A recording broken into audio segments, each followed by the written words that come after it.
नमस्कार दोस्तों, स्वागत है आप सभी का आपके अपने YouTube चैनल नॉलेज पंडित पर। मैं रंजीत पांडे आप सभी के लिए 50 जीके जीएस एमसीक्यू क्वेश्चंस का एक टेस्ट वीडियो लेकर आया हूं। आज का ये वीडियो पूरा सॉल्व करके आप अपनी तैयारी को चेक कर सकते हैं। एग्जाम देने से पहले इस वीडियो को जरूर सॉल्व कर लें, जिससे आपको आपकी तैयारी पता चल जाए। हर एग्जाम के लिए इंपॉर्टेंट क्वेश्चंस हैं। आप अपने दोस्तों को भी शेयर कर सकते हैं। अगर आप हमारे चैनल पर नए हैं तो डेली अपडेटेड वीडियो प्राप्त करने के लिए हमारे चैनल को सब्सक्राइब करके बेल आइकन ऑन कर लीजिएगा और वीडियो को लाइक करना ना भूलिएगा। चलिए हम शुरू करते हैं वीडियो। तो सबसे पहला प्रश्न ये रहा आपके सामने। गुप्त काल में निगम के प्रधान को क्या कहा जाता था? तो गुप्त काल में निगम के प्रधान को श्रेष्ठी कहा जाता था। बौद्धों की रामायण बुद्ध चरित के रचनाकार कौन है? तो बौद्धों की रामायण बुद्ध चरित के रचनाकार अश्वघोष जी हैं। चार धातुओं सोना, चांदी, तांबा और सीसा के सम्मिश्रण से बनने वाले सिक्के को क्या कहा जाता था? तो चार धातुओं सोना, चांदी, तांबा और सीसा के सम्मिश्रण से बनने वाले सिक्के को करशापण कहा जाता था। नेक्स्ट क्वेश्चन है, मुजरिस किस वंश के राज्य का प्रमुख बंदरगाह था? तो मुजरिस चेर वंश के राज्य का प्रमुख बंदरगाह था। नालंदा विश्वविद्यालय की स्थापना का युग कौन सा था? तो गुप्त काल में नालंदा विश्वविद्यालय की स्थापना हुई थी। महाराष्ट्र में रामोसी कृषक जत्था किसने स्थापित किया था? तो महाराष्ट्र में रामोसी कृषक जत्था वासुदेव बलवंत फड़के जी ने स्थापित किया था। आधुनिक युग का मनु किसे कहा जाता है? तो भीमराव अंबेडकर जी को आधुनिक युग का मनु कहा जाता है। वेदों को अपौरुषेय क्यों कहा गया है? क्योंकि वेदों की रचना देवताओं द्वारा की गई है, इसलिए वेदों को अपौरुषेय कहा गया है। ऋग्वेद का कौन सा मंडल पूर्णतः सोम को समर्पित है? तो ऋग्वेद का 9वां मंडल पूर्णतः सोम को समर्पित है। 1857 ईस्वी के विद्रोह की असफलता के बाद मुगल बादशाह बहादुर शाह जफर द्वितीय को कहां निर्वासित कर दिया गया था? तो 1857 के विद्रोह की असफलता के बाद मुगल बादशाह बहादुर शाह जफर द्वितीय को निर्वासित करके रंगून भेज दिया गया था। इंडिका पुस्तक मूलतः किसके द्वारा लिखी गई है? तो इंडिका पुस्तक मेगास्थनीज के द्वारा लिखी गई है। निम्नलिखित में से कौन सा विवाह गैर मान्यता प्राप्त है? तो गंधर्व विवाह गैर मान्यता प्राप्त विवाह है। मालवा, गुजरात एवं महाराष्ट्र को किस शासक ने पहली बार जीता था? तो मालवा, गुजरात और महाराष्ट्र को चंद्रगुप्त मौर्य ने पहली बार जीता था। भारत में चार बाग शैली का प्रथम मकबरा कौन सा है? तो भारत में चार बाग शैली का प्रथम मकबरा हुमायूं का मकबरा है। प्रसिद्ध पुर्तगाली नाविक वास्को डी गामा भारत में कहां उतरा था? तो प्रसिद्ध पुर्तगाली नागरिक या नाविक वास्को डी गामा भारत के कालीकट में उतरा था। खिलाफत आंदोलन का अंत निम्न में से किस कारण हुआ था? तो खिलाफत आंदोलन का अंत कमाल पाशा के तुर्की का शासक बनने के कारण अंत हुआ था। नेक्स्ट क्वेश्चन है, किसके शासनकाल को इब्न बतूता ने एक बहुत बड़ा समारोह कहा था?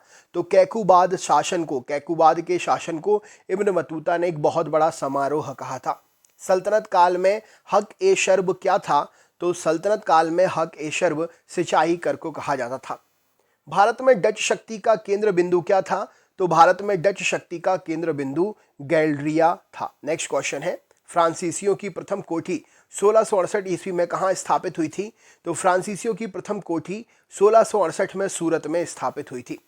निम्नलिखित में से कौन सा एक सुमेलित नहीं है? तो यहां पर सही उत्तर हो जाएगा सुरेंद्र नाथ बनर्जी इंडिया टुडे के संपादक, ये सुमेलित नहीं है। बाकी जवाहरलाल नेहरू ने डिस्कवरी ऑफ इंडिया लिखी है, सुभाष चंद्र बोस जी ने fighter for freedom, Pattabhi Sitaramayya ji history of Indian National Congress, ये सभी सुमेलित हैं।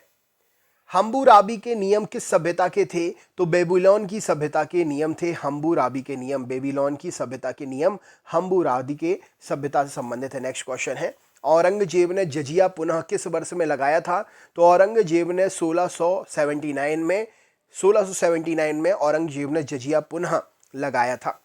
विदिशा के राजा भागभद्र के पास हिंद यवन राजा के एक दूत आए थे, उसका नाम क्या है? तो विदिशा के राजा के पास भागभद्र राजा जो है उनके पास हिंद यवन राजा ने एक दूत भेजा था, उसका नाम एंटियाल्डिकस था। राइट आंसर हो जाएगा ऑप्शन नंबर बी, एंटियाल्डिकस। नेक्स्ट क्वेश्चन है, हैदराबाद नगर की स्थापना किसने की थी? तो मोहम्मद कुली कुतुब शाह ने हैदराबाद नगर की स्थापना की थी। निम्न में से कौन एत्तुगौके संग्रह का अंग है? तो एत्तुतौगे संग्रह का अंग पुरुनानूरू। राइट आंसर हो जाएगा ऑप्शन नंबर ए, पुरुनानूरू एत्तुगौके संग्रह का अंग है। नेक्स्ट क्वेश्चन है, क्यूनीफार्म लिपि का सर्वप्रथम प्रयोग किस प्राचीन सभ्यता ने किया? तो क्यूनीफार्म लिपि का प्रयोग सर्वप्रथम सुमेर की सभ्यता ने किया था। निम्नलिखित में से किसे जाटों का प्लेटो कहा जाता है? तो सूरजमल को जाटों का प्लेटो कहा जाता है। निम्नलिखित में से किसने अपने लेखन प्रेज ऑफ फॉली में क्षमा पात्रों की बिक्री की कटु आलोचना की है?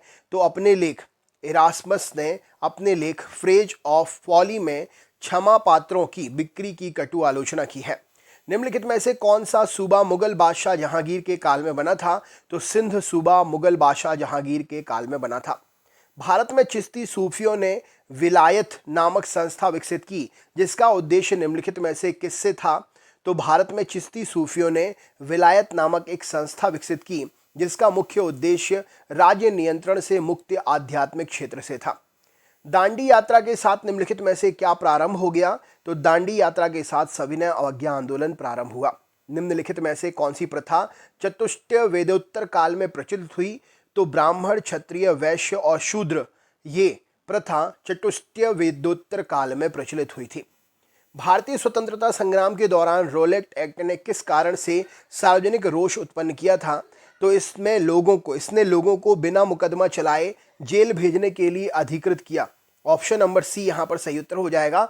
भारतीय स्वतंत्रता संग्राम के दौरान रोलेट एक्ट इस कारण से सार्वजनिक रोष उत्पन्न करा। नेक्स्ट क्वेश्चन है, अभिनव भारत नामक संस्था के किसके द्वारा संगठित की गई थी? तो अभिनव भारत नामक संस्था विनायक दामोदर सावरकर द्वारा संगठित की गई थी।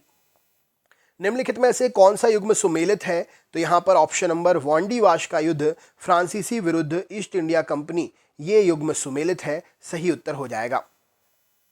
लॉर्ड पैथिक लॉरेंस के कार्यकाल में पारित पंजाब टेनेंसी एक्ट का प्रमुख उद्देश्य क्या था? तो लॉर्ड पैथिक लॉरेंस के कार्यकाल में पारित पंजाब टेनेंसी एक्ट जो है कृषकों के दखल अधिकारों की सुरक्षा करने के उद्देश्य से था।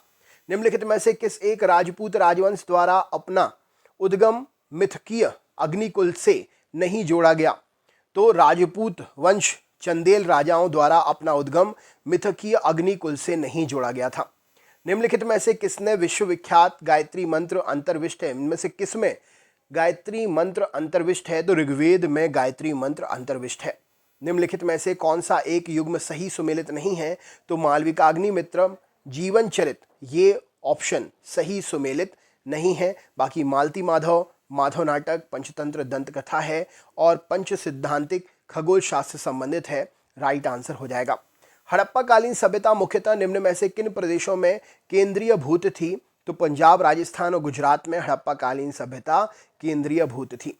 चीनी यात्रियों के भारत में भ्रमण की श्रृंखला में सुंग युन का उल्लेख प्राप्त होता है। वह बौद्ध ग्रंथ की खोज में भारत आया था। उसके भारत आने का समय क्या था? तो चीनी यात्री सुंग युन में जो भारत आया था, उसके भारत आने का समय 518 ईस्वी था। किस ग्रंथ ने यह विवरण दिया है कि पुष्यमित्र सुंग ने कई यज्ञ किए थे? तो पतंजलि के महाभाष्य से यह विवरण मिलता है कि पुष्यमित्र सुंग ने कई यज्ञ किए थे। निम्नलिखित में से किस विदेशी अभिलेख में भारतीय वैदिक मंडल के देवताओं वरुण, इंद्र और नासत्य का विवरण प्राप्त होता है?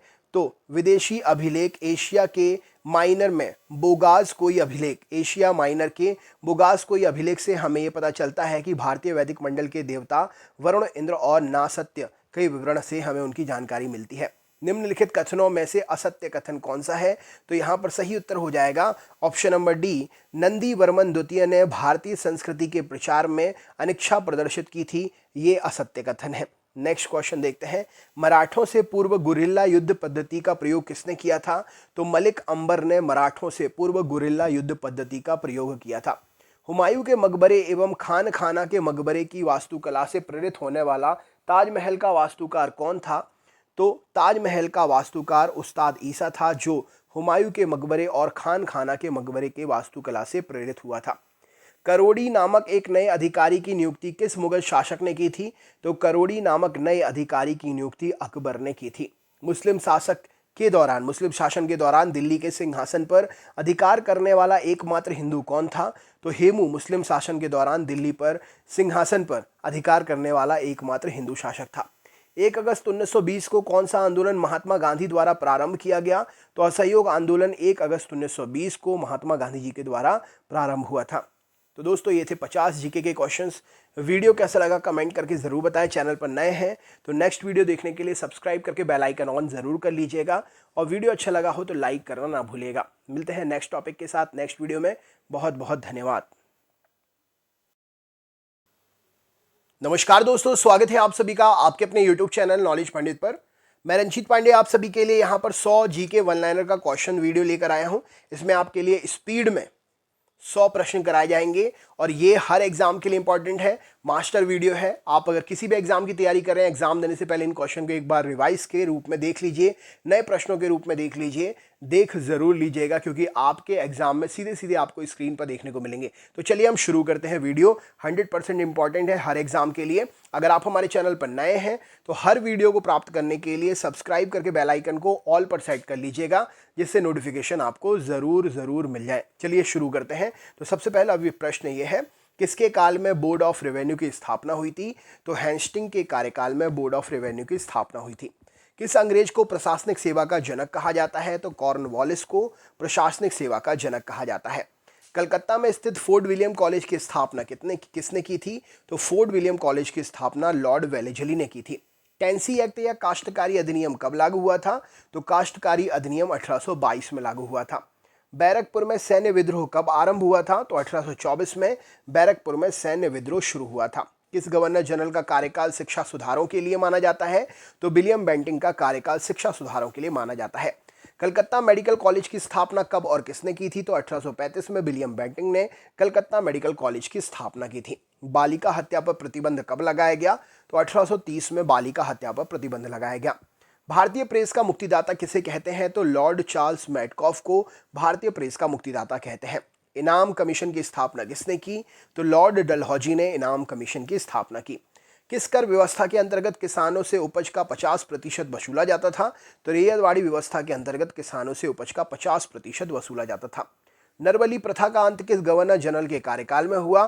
तो लॉर्ड डलहौजी के कार्यकाल में नरबली प्रथा का अंत हुआ। भारत से ब्रिटेन की ओर संपत्ति के अपहरण का सिद्धांत किसने प्रतिपादित किया था? तो दादा भाई नौरोजी ने भारत से ब्रिटेन की ओर संपत्ति के अपहरण का सिद्धांत प्रतिपादित किया था। भारत में टेलीग्राफ लाइन किसके द्वारा शुरू की गई? तो कलकत्ता और आगरा के बीच में डलहौजी के द्वारा भारत में टेलीग्राफ लाइन शुरू हुई थी। भारत में पहली सूती वस्त्र मिल कहाँ स्थापित हुई थी? तो मुंबई में पहली सूती वस्त्र मिल स्थापित हुई थी। भारत में अंग्रेजों की लूट किस महत्वपूर्ण घटना के बाद शुरू हुई? तो प्लासी के युद्ध के बाद अंग्रेजों की लूट भारत में शुरू हुई। भारत में प्रथम रेलवे लाइन किसने बिछवाई थी? तो जॉर्ज क्लार्क ने सबसे पहली रेलवे लाइन बिछवाई थी। भारत में ब्रिटिश भू राजस्व प्रणाली का अधिक लाभ किसे प्राप्त हुआ? तो जमींदारों को ब्रिटिश भू राजस्व प्रणाली का अधिक लाभ प्राप्त हुआ। किसके द्वारा बंगाल और बिहार में स्थायी बंदोबस्त का शुभारंभ किया गया? तो लॉर्ड कॉर्नवालिस के द्वारा स्थायी बंदोबस्त का शुभारंभ हुआ। रैयतवाड़ी व्यवस्था कब लागू हुई थी? तो 1820 में रैयतवाड़ी व्यवस्था लागू हुई थी। पहली बार औपचारिक रूप से महालवाड़ी प्रथा कब लागू हुई? तो 1822 में पहली बार औपचारिक रूप से महालवाड़ी प्रथा शुरू हुई थी। अंग्रेजी शासन में कौन सा क्षेत्र अफीम उत्पादन के लिए प्रसिद्ध था? तो बिहार अफीम उत्पादन के लिए प्रसिद्ध था। 18वीं सदी में बंगाल के वस्त्र उद्योग का पतन का कारण क्या था? तो ब्रिटेन को निर्यात करने वाले माल पर उच्चतर नील कृषकों की दुर्दशा पर उच्चतर कर ब्रिटेन को निर्यात करने वाले माल पर उच्चतर तट कर 18वीं सदी में बंगाल में वस्त्र उद्योग के पतन का कारण था। अगला क्वेश्चन है, नील कृषकों की दुर्दशा पर लिखी गई पुस्तक नील दर्पण के लेखक कौन है? तो दीनबंधु मित्रा जी हैं।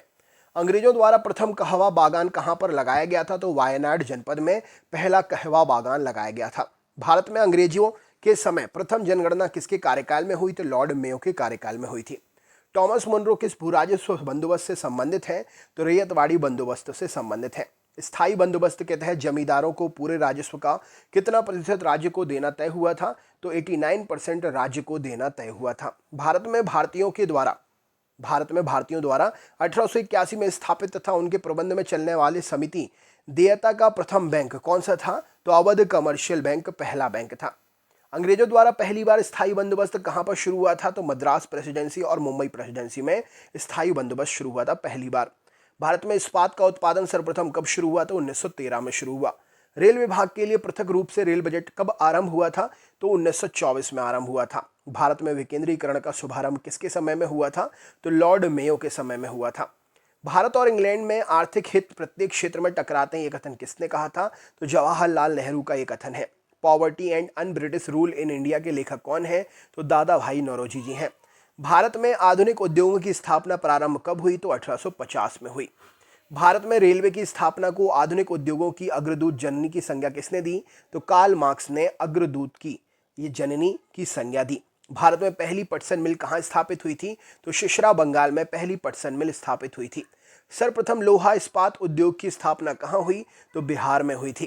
कांग्रेसों के कराची अधिवेशन जो कि 1931 में हुआ था, अध्यक्ष उसमें कौन था? तो कांग्रेस के कराची अधिवेशन का अध्यक्ष सरदार वल्लभ भाई पटेल थे। भारत में अंग्रेजों की भूमि खरीदने और बसने की अनुमति कब मिली? तो 1833 में अंग्रेजों के बसने और भूमि खरीदने की अनुमति मिली। The Economic History of India नामक पुस्तक किसने लिखी है? तो रमेश चंद्र दत्त जी ने लिखी है। 1938 में भारतीय राष्ट्रीय कांग्रेस के अनुरोध पर राष्ट्रीय योजना समिति बनाई गई। उसके अध्यक्ष कौन थे? तो जवाहरलाल नेहरू जी थे। किसके काल में सिंचाई आयोग का गठन हुआ? तो लॉर्ड कर्जन के कार्यकाल में सिंचाई आयोग का गठन हुआ। कृषि विभाग की स्थापना कब की गई? तो 1872 में हुई थी। किस स्थान पर 1866 में भीष्म अकाल पड़ा था? तो उड़ीसा में 1866 में भीषण अकाल पड़ा था। कलकत्ता में मुस्लिम शिक्षा के विकास के लिए मदरसा कब स्थापित हुए? तो 1772 में मदरसे स्थापित हुए थे। पहले समाचार पत्र बंगाल गजट का प्रकाशन कब हुआ था? तो 1780 में बंगाल गजट का प्रकाशन हुआ था।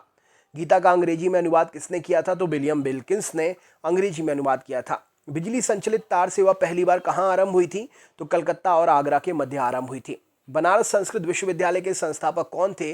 तो जोनाथन डंकन बनारस संस्कृत विश्वविद्यालय के संस्थापक थे। प्रशासनिक अव्यवस्था के कारण डलहौजी ने कौन सा राज्य ब्रिटिश साम्राज्य में मिला लिया था? तो अवध को ब्रिटिश साम्राज्य में डलहौजी ने मिला लिया था। भारत में आधुनिक शिक्षा प्रणाली की नींव कब पड़ी? तो 1835 में आधुनिक शिक्षा प्रणाली की नींव पड़ी। भारत में डाक टिकट किसने आरंभ किए थे? तो लॉर्ड डलहौजी ने डाक टिकट भारत में आरंभ किए थे। अवध के स्वायत्त राज्य के संस्थापक कौन थे? तो सादत खान बुरहान उन मुल्क अवध में स्वायत्त राज्य के संस्थापक माने जाते हैं। सुरक्षा प्रकोष्ठ नीति किससे संबंधित है? तो वॉरेन हेस्टिंग्स से संबंधित है। किस भारतीय को रॉबर्ट क्लाइव ने बिहार का दीवान बनाया था? तो राजा शिताब राय को रॉबर्ट क्लाइव ने बिहार का दीवान बनाया था। महाराणा रणजीत सिंह के उत्तराधिकारी कौन थे? तो खड़क सिंह उत्तराधिकारी थे रणजीत सिंह जी के। स्थायी बंदोबस्त का सिद्धांत किसने दिया? तो लॉर्ड कॉर्नवालिस ने दिया था। सहायक संधि प्रणाली के जनक कौन थे? तो लॉर्ड वेलेजली थे। महारानी विक्टोरिया का घोषणा पत्र किसने पढ़कर सुनाया था? लॉर्ड कैनिन ने पढ़कर विक्टोरिया जी का घोषणा पत्र सुनाया था। रणजीत सिंह किस मिसल से संबंधित थे? तो ये सुरचकिया मिसल से संबंधित थे। किसने अपनी राजधानी मुर्शिदाबाद से मुंगेर स्थापित की थी? तो मीर कासिम ने मुर्शिदाबाद से मुंगेर राजधानी स्थापित की थी। बक्सर के युद्ध 1764 के समय दिल्ली का शासक कौन था? तो शाह आलम द्वितीय दिल्ली का शासक था। टीपू सुल्तान की मृत्यु कब हुई थी? 1799 में टीपू सुल्तान की मृत्यु हुई थी। डिंडीगुल क्या है? तो तमिलनाडु के एक शहर का नाम है डिंडीगुल। किसके समय में कलकत्ता उच्च न्यायालय की स्थापना की गई? तो वॉरेन हेस्टिंग्स के समय में स्थापना हुई थी। ब्रिटिश भारतीय राज्य क्षेत्र के विस्तार का अंत किसके समय में हुआ था? तो डफरिन के समय में ब्रिटिश भारतीय राज्य क्षेत्र के विस्तार का अंत हुआ था। ठगों का दमन किसने किया था? तो कर्नल स्लीमेन ने ठगों का दमन किया था। किसने ग्रामीण जाटों को एक सैनिक शक्ति के रूप में संगठित किया था? तो चूड़ामन या चूड़ामणि ने ग्रामीण जाटों को सैनिक शक्ति के रूप में एकत्रित किया था। किस जाट राजा को जाटों का अफलातून या आदरणीय और विद्वान व्यक्ति कहा जाता है? तो सूरजमल इन सभी उपनामों से संबंधित है। लोहगढ़ नामक किला किसने बनवाया था? तो बंदा बहादुर ने लोहगढ़ नामक किला बनवाया था। किस मुगल बादशाह के आदेश पर बंदा बहादुर की हत्या कर दी गई? तो फर्रुखसियार के आदेश पर बंदा बहादुर की हत्या कर दी गई। पंजाब में सिख राज्य के संस्थापक कौन थे? तो रणजीत सिंह जी पंजाब में सिख राज्य के संस्थापक थे। रणजीत सिंह ने किस स्थान पर अधिकार करने के बाद महाराजा की उपाधि धारण की थी? तो लाहौर पर अधिकार करने के बाद रणजीत सिंह जी ने महाराजा की उपाधि धारण की थी। रणजीत सिंह और अंग्रेजों के बीच कौन सी संधि हुई थी? तो अमृतसर की संधि इन दोनों के बीच में हुई थी। अमृतसर की संधि किस नदी के दोनों ओर के राज्य क्षेत्रों के बीच सीमा निर्धारित करती थी? तो सतलज नदी। अमृतसर की संधि सतलज नदी के दोनों ओर के राज्यों के क्षेत्र की सीमा को निर्धारित करती थी। भारत के किस गवर्नर जनरल के समय सिंध का विलय अंग्रेजी राज्य में किया गया? तो लॉर्ड एलन बरो गवर्नर जनरल के समय सिंध का विलय अंग्रेजी राज्य में किया गया। सिंध विजय का श्रेय किसे दिया जाता है? तो सर चार्ल्स नेपियर को सिंध विजय का श्रेय दिया जाता है। भारत में सहायक संधि का जन्मदाता कौन है? तो डुप्ले भारत में सहायक संधि के जन्मदाता है। सहायक संधि को सुनिश्चित एवं व्यापक स्वरूप किसने दिया? तो लॉर्ड वेलेजली ने सहायक संधि को सुनिश्चित और व्यापक स्वरूप दिया। पंजाब के राजा रणजीत सिंह की राजधानी कहाँ थी? तो लाहौर पंजाब के राजा रणजीत सिंह की राजधानी थी। गोद प्रथा प्रतिबंध किस गवर्नर जनरल ने लगाया था? तो लॉर्ड डलहौजी ने गोद प्रथा पर प्रतिबंध लगाया था। डेनमार्क की प्रथम व्यापारिक कंपनी का गठन कब हुआ था? तो 1616 में डेनमार्क की प्रथम व्यापारिक कंपनी का गठन हुआ था। वॉन्डी वॉश के युद्ध में अंग्रेजों का नेतृत्व किसने किया था? तो सर आयरकूट ने वॉन्डी वॉश के युद्ध में अंग्रेजों का नेतृत्व किया था। चंद्रनगर की बस्ती फ्रांसीसियों को किसने भेंट की थी? तो शाइस्ता खान ने चंद्रनगर की बस्ती फ्रांसीसियों को भेंट की थी। मुगल बादशाह ने किसे नवाब की पदवी प्रदान की थी? तो डुप्ले को मुगल बादशाह ने नवाब की पदवी दी थी। पौंडीचेरी का गवर्नर जनरल बनने से पूर्व डुप्ले को कहाँ का गवर्नर नियुक्त किया गया था? तो चंद्रनगर का गवर्नर डुप्ले को नियुक्त किया गया था। डुप्ले के बाद पौंडीचेरी का गवर्नर जनरल कौन बना? तो गोडेहू डुप्ले के बाद पौंडीचेरी का गवर्नर जनरल बना।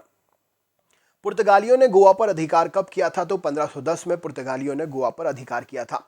पुर्तगालियों ने सर्वप्रथम भारत में कौन सी फसल की खेती आरंभ की? तो तंबाकू की खेती पुर्तगालियों ने भारत में सबसे पहले शुरू की थी।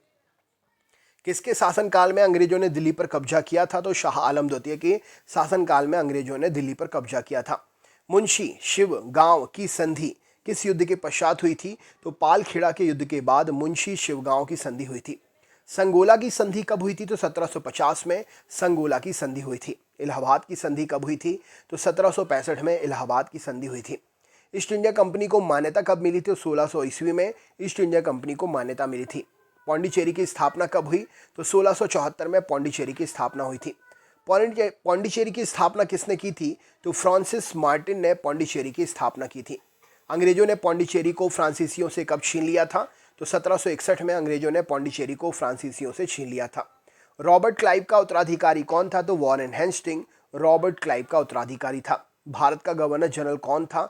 तो लॉर्ड विलियम बेंटिक भारत का प्रथम गवर्नर जनरल था। तो दोस्तों ये थे 100 क्वेश्चन वन लाइनर के।